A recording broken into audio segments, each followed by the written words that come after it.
보증금이라고 하는 것은 소비자가 물건을 구매할 때 제품의 가격에 보증금이 붙여진 제품을 구매를 한 다음에 빈 용기를 돌려주면은 소비자가 그 보증금을 돌려받는 거잖아요. 보증금이 들어가 있는 병을 100% 반납하지는 않죠.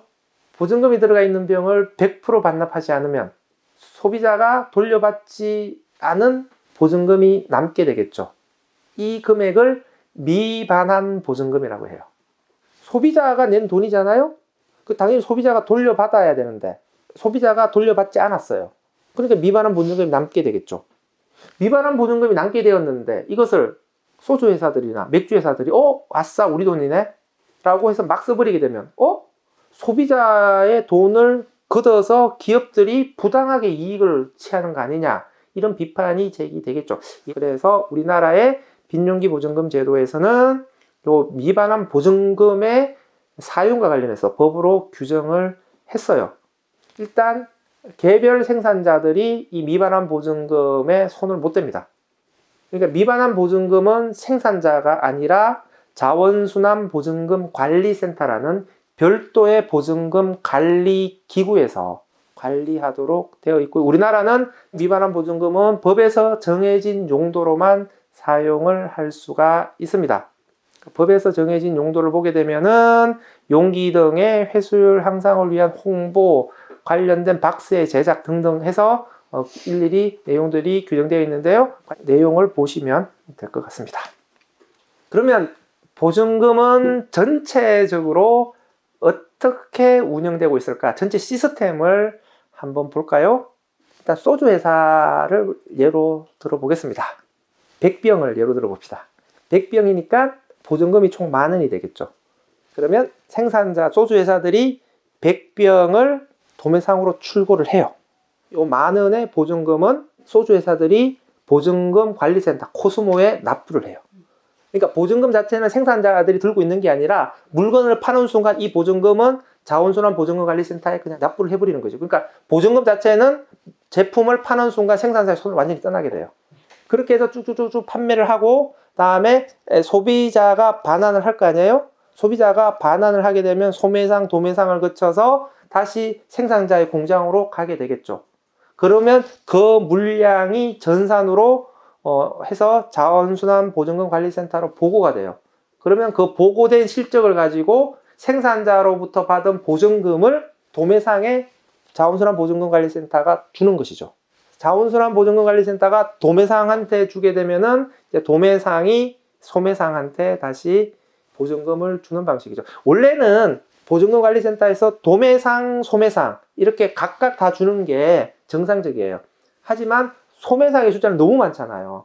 그러니까 소매상들을 일일이 관리하는 게 행정적 부담이 너무 크기 때문에 도매상한테 주게 되면은 도매상이 자기가 거래하는 소매상한테 그에 해당하는 금액과 취급 수수료를 주는 방식으로 하고 있는데, 이 부분도 아마 자원순환 보증금 관리센터에서 도매업자와 소매업자에게 각각 지급하는 방식으로 시스템이 조금 더 개선될 필요가 있어요. 그러니까 소매업자들도 자기가 100병을 받았으면 100병에 해당되는 보증금과 취급수수료가 정확하게 자기 통장에 꽂힌다, 들어온다, 이것을 봐야만이 내가 보증금 빈병을 돌려받았을 때의 그 효과라고 하는 것들을 좀 체감을 할 수 있을 거예요. 도매상을 통해서 돈이 들어오게 되면은 여러 거래 비용에 섞여서 들어올 수가 있기 때문에 소매상 입장에서는 빈용기 보증금 제도를 정확하게 인식할 수 없을 수도 있습니다.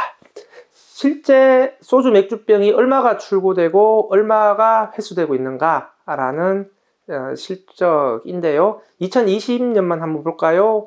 42억 병 정도가 출고가 되었고요. 그 중에서 40억 병 정도가 다시 돌아왔습니다. 그러니까 회수율이 96.4%죠. 소비자 직접 반환율, 이 통계가 있네요. 이건 뭘까요? 소주 맥주병을 한번 생각해 볼까요? 소주 맥주병은 두 경로로 판매해야 되죠. 하나는 영업용, 하나는 가정용. 영업용 경로를 한번 생각해 봐요. 그러니까 식당에서 손님들이 마시고 남은 빈 병들은 그냥 식당에 모이는 거잖아요. 그게 다시 주류를 납품하게 되면은 빈병은 그 주류를 납품한 차량으로 다시 가져가는 거죠. 그러니까 식당 같은 경우에는 빈병이 대량으로 반납되기가 아주 좋은 것이죠. 사실은 보증금이 세지 않더라도 식당의 경우에는 빈병이 아주 용이하게 반납될 수 있는 구조예요.